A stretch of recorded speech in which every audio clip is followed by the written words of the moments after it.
अस्सलाम वालेकुम। मैं ख्वाजा फयाजुद्दीन एक आम आदमी की हैसियत से आज बोधन के हिंदू मुस्लिम भाइयों को मैं बात बताना चाह रहा हूँ। जैसा कि इस महीने की 30 तारीख को असम्बली के इंतखाबात होने को जा रहे हैं, मैं आपसे गुजारिश करता हूँ, आपसे अदबन ये बात बोलना चाह रहा हूँ।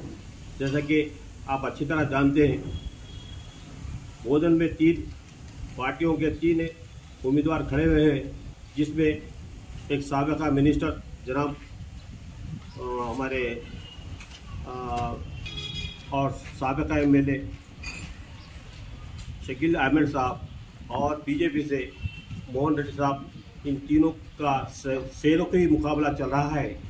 आप सोचना हमारे को और आपको है, हिंदू भाइयों को और मुसलमान भाइयों को सोचना है। देखिए कि आप अच्छी तरह जानते हैं 2014 में सुदर्शन रेड्डी साहब जब शकील साहब से यानी हार हुई, तो उस वक्त 14 के बाद फिर उन्हें 2018 में आए, फिर 2018 से जब फिर हार हुई, फिर 2023 में आए। इससे पहले मैं आपको बताना चाह रहा हूँ, जब शकील साहब इससे पहले 10 साल पहले उनकी शिकस्त हुई यही सुदर्शन साहब की तरफ से, तो उन्होंने अपनी आवाम को छोड़ के नहीं गए, मुसलसिल आवाम के बीच में रहे, खिदमत करते रहे। उस हिसाब से उसके बाद 14 में जब शकील साहब की जीत हुई और सुदर्शन साहब की हार हुई, तो उन्होंने कहाँ थे? उन्हें अपने हैदराबाद में अपने धंधे में मसरूफ थे। उसके बाद दूसरी बार भी उनकी हार हुई 18 में, फिर जब भी उन्होंने 2018 से 23 तक उन हैदराबाद में ही थे। फिर जब हारेंगे तो पब्लिक के बीच में नहीं रहेंगे, और जब जीतेंगे तो पब्लिक के बीच में नहीं। ये क्या लीडर का काम है क्या? बताइए भाई। लीडर तो उसको कहते हैं, हार या जीत दोनों का सामना करते हुए पब्लिक की सेवा करना उनका अवलीन फरीजा है। बुरी हालत में, हार में भी, बुरी हालत में भी पब्लिक को तसल्ली देकर उनको काम करना, ये असल लीडर का काम है। मैं जीतूंगा तो काम करूंगा, हारूंगा तो काम करूंगा नहीं है। इससे पहले यानी सुदर्शन साहब जब शकील साहब को पहली बार हराए थे, उस वक्त शकील साहब 100% अवाम के बीच में रहे।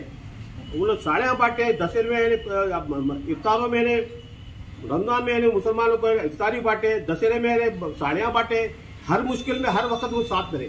मैं ये कहना चाहता हूँ, हिंदू और मुसलमान भाइयों से कहना चाहता हूँ, आप असल आदमी को देखिए। आप देखिए, आप एक तरफ मोहन रेड्डी साहब है, दूसरी तरफ हमारे सुदर्शन रेड्डी साहब है, तीसरी तरफ शकील अहमद साहब है। अब तीनों में कौन बेहतरीन शख्स है बोलो, जो हिंदू और मुसलमान को लेके चल सकता है? उनको देखिए आप वो मोहन रेड्डी साहब को, एक तो क्रिमिनल है, पार्टी का आदमी खड़ा हुआ है।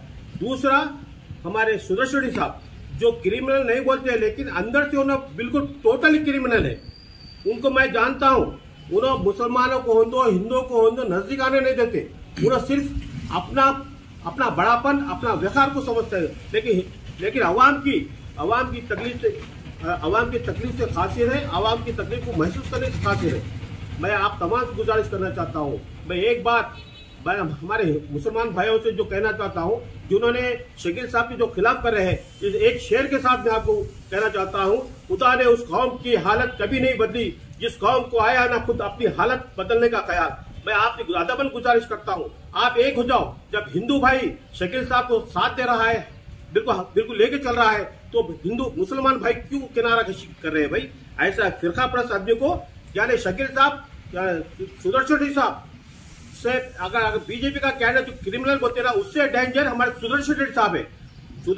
शकील हमारे के जो कैंडिडेट है भी आप रूबरू मुकाबला कर सकते हैं, मगर सुदर्शन रेड्डी साहब का जो मार है ना, उन्हें जहर देके नहीं मारते, उन्हें शक्कर देके आदमी को खत्म कर देते। मैं आप तमाम से गुजारिश करता हूँ, हिंदू भाइयों से मुझे गुजारिश करता हूँ, पूरे के पूरे एक तरफा होकर शकील भाई की जीत को बिल्कुल यकीनी बनाइए। और शकील भाई आने वाले इलेक्शनों में, आने वाले कैबिनेट में उन्हें 100% कैबिनेट मिनिस्टर होंगे।